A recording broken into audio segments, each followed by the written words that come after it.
పిల్లలు లేక ఎంతమంది ఏడుస్తున్నారు. ఫర్టిలిటీ సెంటర్స్ ఎట్లా పెరిగిపోతున్నాయి. అట్లా లక్షలు కోట్లు ఖర్చు పెట్టుకొని పిల్లల్ని కన్నా వాళ్ళు కూడా ఆ పుట్టిన పిల్లల్ని బరువుగా భావించి చీటికి మాటికి చిట్టి దెబ్బలు పొట్టి దెబ్బలు వేసి గట్టిగా కొట్టి అరిచి విచక్షణారహితంగా ప్రవర్తించే తల్లిదండ్రులు అయితే అసలు చెప్పక్కర్లేదు. తండ్రి ప్రవర్తించాడంటే వాడు అలాగే అఘోరించాడని అనుకోవచ్చు. తల్లి ప్రవర్తిస్తుంది, అది ఎలాగో నాకు అర్థం కాదు. ఊర్లో ఉన్న ప్రతి దిక్కుమాల చెత్తకి నీకు ఓపిక ఉంటుంది. తిట్టే బాస్ని భరించే ఓపిక ఉంటుంది. ప్రతి చెత్తని మాట్లాడి ఎంకరేజ్ చేసే ఓపిక ఉంటుంది. ప్రతి దౌర్భాగ్యుడికి లైఫ్ ఇచ్చే ఓపిక ఉంటుంది. పిల్లల దగ్గర ఉండదా?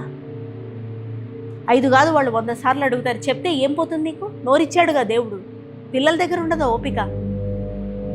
మిగతా వాటిని అన్నింటినీ పక్కన పెట్టేసేయి. అత్తమామేదో అన్నాడు, మొగుడేదో అని పక్కన పెట్టేయి, సమాధానం ఇవ్వకు. ఇదేం మూగదిరా అని విసిగి చెంది వాళ్ళే వదిలేస్తారు. పిల్లల్ని జాగ్రత్తగా చూసుకో.